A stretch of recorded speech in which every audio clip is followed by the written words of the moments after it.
Hello friends, आप सबका आपके अपने चैनल गोविंद लेक्चर्स में हार्दिक स्वागत है। तो आज की इस क्लास में हम कक्षा 8 सामाजिक विज्ञान के अंतर्गत आपके इतिहास विषय के अध्याय 2 व्यापार से साम्राज्य तक के अभ्यास के सभी प्रश्नों को सॉल्व करेंगे। हमने आपके भूगोल विषय, विज्ञान और इतिहास के पहले पार्ट के जो अभ्यास प्रश्न है उनको बहुत अच्छे से सॉल्व करा रखा है। तो अगर आपने वो क्लासेस नहीं देखी है तो चैनल की प्लेलिस्ट पर जाकर आप उन क्लासेस को आराम से देख सकते हैं। तो चलिए क्लास शुरू करते हैं। हम बात कर रहे हैं अध्याय 2 व्यापार से साम्राज्य तक के अभ्यास प्रश्नों की। देखें, पहला प्रश्न दिया गया है, निम्नलिखित के जोड़े बनाइए। हमारे पास खंड ए और खंड बी दो दिए गए हैं। हमें आपस में इनका उचित के साथ क्या करना है, मिलान करना है। पहला कथन है दीवानी। तो दीवानी से तात्पर्य क्या था? दीवानी से तात्पर्य था भू राजस्व वसूल करने का अधिकार। तो दीवानी का मिलन आपको किससे करना है? भू राजस्व वसूल करने का अधिकार से। फिर बात करें शेर ए मैसूर से। शेर ए मैसूर, तो इसका मतलब क्या हो जाएगा? शेर ए मैसूर किसे कहा जाता था? तो टीपू सुल्तान को कहा जाता था। किसे कहा जाता था? टीपू सुल्तान को कहा जाता था। तीसरा है फौजदारी अदालत। तो फौजदारी अदालत से मतलब किसे है? फौजदारी अदालत से ही है। ठीक है। फिर रानी चेन्नम्मा। तो रानी चेन्नम्मा क्या थी? तो कित्तूर में अंग्रेज विरोधी आंदोलन का नेतृत्व किया था किन्होंने? रानी चेन्नम्मा ने। फिर बात करें सिपाही का। तो सिपाही का किससे तात्पर्य है? सिपॉय से। फिर बात करें वॉरेन हेस्टिंग्स का। तो वॉरेन हेस्टिंग्स भारत के पहले क्या थे? गवर्नर जनरल थे। तो देखो, दीवानी का आपको ख से करना है, शेर मैसूर टीपू सुल्तान से, फौजदारी अदालत से, रानी चेन्नम्मा किन्नूर में अंग्रेज विरोधी आंदोलन का नेतृत्व किया, सिपाही का सिपॉय से, और वॉरेन हेस्टिंग्स भारत के पहले गवर्नर जनरल। इनका आपस में आपको मिलान कर लेना है। आगे रिक्त स्थान भरे। प्रश्न संख्या 2 है रिक्त स्थान भरिए। पहली खाली जगह है बंगाल पर अंग्रेजों की जीत खाली जगह की संग से शुरू हुई। यानी बंगाल पर जो अंग्रेजों की जीत है वो किस युद्ध के बाद शुरू हुई थी? तो वो कौन सा युद्ध था? प्लासी का युद्ध था। कौन सा युद्ध था? प्लासी का युद्ध। उसके बाद ही बंगाल पर अंग्रेजों का शासन शुरू हुआ था। फिर अगला हैदर अली और टीपू सुल्तान खाली जगह के शासक थे। तो दोनों कहाँ के शासक हुए? मैसूर रियासत के। कहाँ के? मैसूर के। फिर डलहौजी ने खाली जगह का सिद्धांत लागू किया। तो डलहौजी ने विलय नीति, कौन सा? विलय नीति का सिद्धांत लागू किया था, या विलय का सिद्धांत लागू किया था। ठीक है। फिर मराठा रियासतें मुख्य रूप से भारत के खाली जगह भाग में स्थित थी। तो जो मराठा रियासतें थी वो एक तो मध्य भारत में और एक कौन से? एक पश्चिमी भारत में मौजूद थी। ठीक है।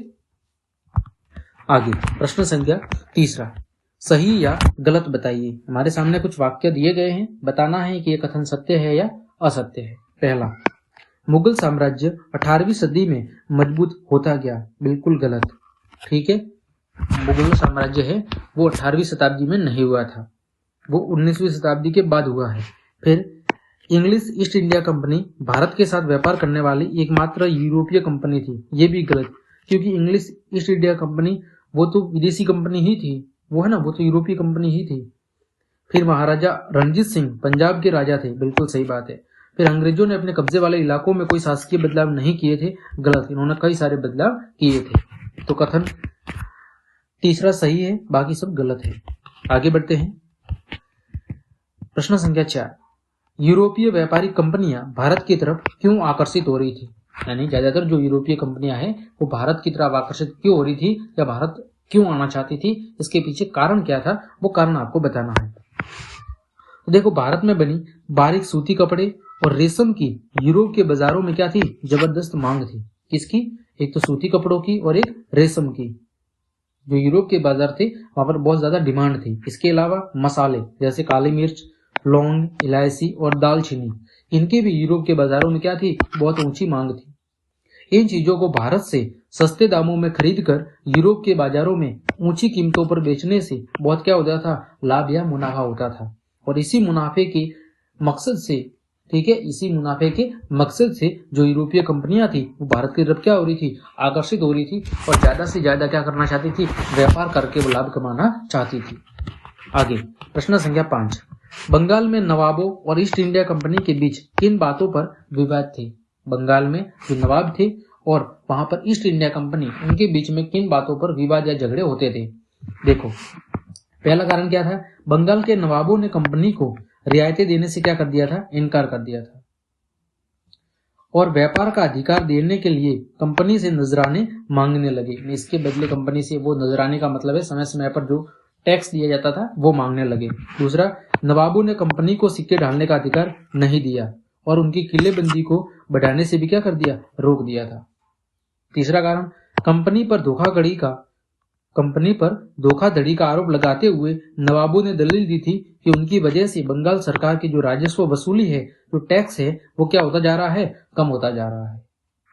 और अगला कारण क्या था, कंपनी टैक्स चुकाने को तैयार नहीं थी और उसके अफसरों ने अपमानजनक चिट्ठियां लिखी और नवाबों और उनके अधिकारियों को अपमानित करने का क्या किया, प्रयास किया। इन वजह से बंगाल के नवाब और ईस्ट इंडिया कंपनी के बीच में क्या करता था, विवाद चलता रहता था।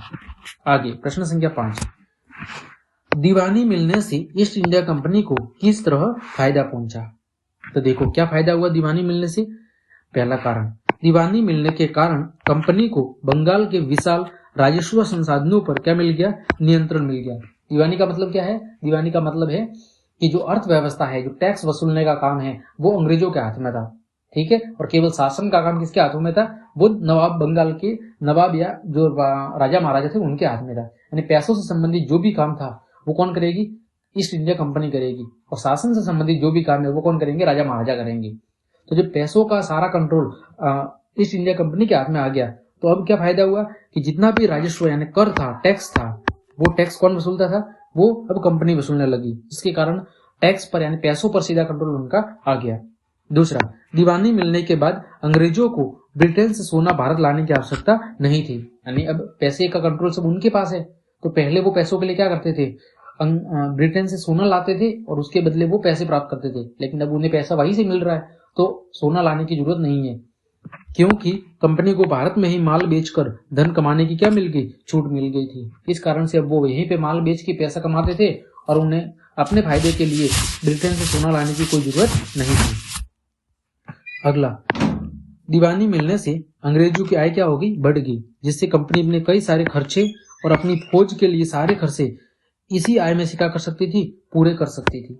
अब पैसों का सारा कंट्रोल मिल गया तो इनकम बढ़ गई, और इनकम बढ़ गई तो कंपनी के जितने भी खर्चे थे, सैनिकों का जितना भी खर्च था, वो उसी खर्चे से क्या हो जाता था, पूरा हो जाता था।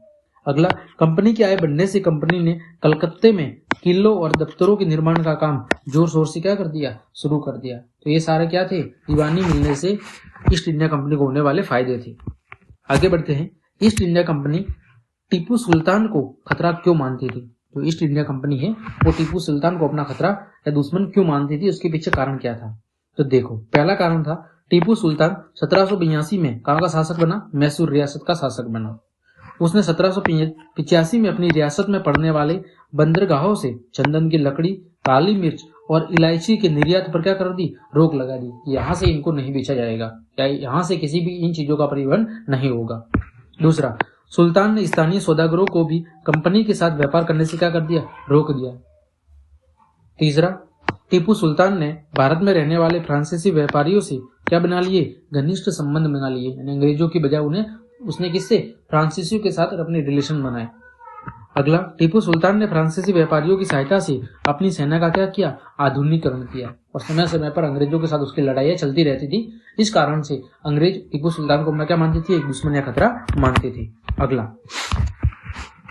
प्रश्न है, सब्सिडीरी एलाउंस या सहायक संधि व्यवस्था की व्याख्या करें। यानी सहायक संधि क्या थी, इसके अंदर क्या होता था, इन चीजों की हमें व्याख्या करनी है। तो देखें, सहायक संधि के अंतर्गत कुछ प्रमुख सिद्धांत होते थे। वो सिद्धांत क्या है, देखो, पहला, इस संधि को मानने वाले राजा अथवा नवाब को एक अंग्रेज सैनिक टुकड़ी अपने राज्य में रखनी होगी। पहली शर्त क्या थी कि जो भी राजा या नवाब इस संधि को मानेंगे, उनको अपने राज्य के अंदर एक अंग्रेजी सेना की टुकड़ी रखनी पड़ेगी, और इस सैनिक टुकड़ी का जितना भी खर्चा है वो उस राजा या नवाब को उठाना पड़ेगा। ठीक, पहली शर्त। दूसरी, देसी राजा और नवाबों को ईस्ट इंडिया कंपनी की सर्वोच्चता को मानना होगा, यानी ईस्ट इंडिया कंपनी जो भी निर्णय लेगी उन निर्णयों को उन राजा और नवाबों को मानना पड़ेगा। अगला, संधि मानने वाला शासक अपने दरबार में एक अंग्रेज रेजिडेंट रखेगा। क्या रखेगा? अंग्रेज रेजिडेंट रखेगा, जो कंपनी के द्वारा समय समय पर बनाए गए कानूनों और राजा महाराजाओं की जो भी गतिविधियां होगी उसकी जानकारी अंग्रेजी अधिकारियों तक पहुंचाएगा।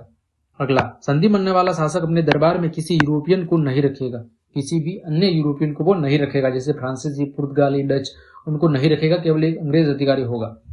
अगला, संधि मानने वाले शासक को कंपनी बाहरी हमलों व आंतरिक विद्रोहियों से क्या करेगी? सुरक्षा देगी। और दूसरी, जो भी राजा महाराजा इस संधि को मानेंगे उनकी जितनी भी सुरक्षा की जिम्मेदारी है वो किसकी होगी? अंग्रेजी सेना की होगी। तो ये क्या थे? सहायक संधि के कुछ सिद्धांत थे।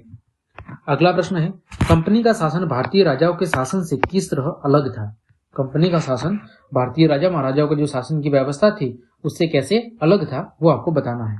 तो पहला देखो, भारतीय शासकों द्वारा पद पैतृक आधार पर प्रदान होने के कारण अधिकतर राजा कैसे होते थे? निरंकुश होते थे। यानी भारत के अंदर जो शासन व्यवस्था थी राजा महाराजाओं की, उसमें पैतृक व्यवस्था चल रही थी, वंशवाद, पिता के बाद बेटा, बेटा के बाद उसका बेटा, इस तरह की शासन प्रणाली होती थी। इस कारण से जो राजा थे वो कैसे होते थे? निरंकुश, उन पर कोई ज्यादा अंकुश नहीं होता था या ज्यादा दबाव नहीं होता था। दूसरी ओर कंपनी का शासन कंपनी के द्वारा नियुक्त प्रशासनिक अधिकारियों के द्वारा क्या किया जाता था? चलाया जाता था। उसमें अपनी अधिकारी कोई मन मर्जी नहीं कर सकता था, जो कंपनी के नियम कायदे हैं उनको मानना पड़ेगा। दूसरा, भारतीय शासक किसी संस्था के प्रति जवाबदाही नहीं थे, जबकि जो कंपनी के प्रशासनिक अधिकारी है वो कंपनी के प्रति और कंपनी ब्रिटिश संसद के प्रति कैसे थी? जवाबदाही थी, उन्हें उनका जवाब देना होता था। तीसरा, भारतीय राजाओं की न्याय प्रणाली पूर्ण रूप से राजाओं पर क्या होती थी? केंद्रित होती थी। राजाओं के न्याय के लिए लिखित कानून नहीं होते थे और राजा का आदेश ही क्या होता था? कानून होता था। जबकि कंपनी ने न्याय के लिए विशेष अदालतें स्थापित कर रखी थी और कंपनी के कानून कैसे थे? लिखित थे, और उसके आधार पर ही कंपनी अपने क्या करती थी? निर्णय लेती थी और न्याय सुनाती थी, जबकि राजाओं के साथ ऐसा नहीं था। ठीक है, अगला प्रश्न, कंपनी की सेना की संरचना में आए बदलावों का वर्णन कीजिए। कि कंपनी की जो सेना थी उसमें धीरे धीरे क्या बदलाव आया, उनकी हमें व्याख्या करनी है। तो देखो, ईस्ट इंडिया कंपनी ने अपनी सेना में भर्ती होने वाले सैनिकों को पेशेवर सैनिक प्रशिक्षण देना क्या कर दिया? शुरू, यानी स्पेशल ट्रेनिंग देना शुरू कर दी। दूसरा, 1820 के दशक में जैसे जैसे युद्ध तकनीक बदलने लगी, कंपनी की सेना में घुड़सवार टुकड़ियों की जरूरत क्या होगी? कम होगी। 1820 के दशक में जैसे जैसे भाई युद्ध की नई नई तकनीकें, नई नई मशीनों का इस्तेमाल होने लगा, वैसे वैसे जो घुड़सवारी थी, पहले जो घोड़ों पर युद्ध लड़े जाते थे, वो वाले सिस्टम धीरे धीरे बंद होने लगी।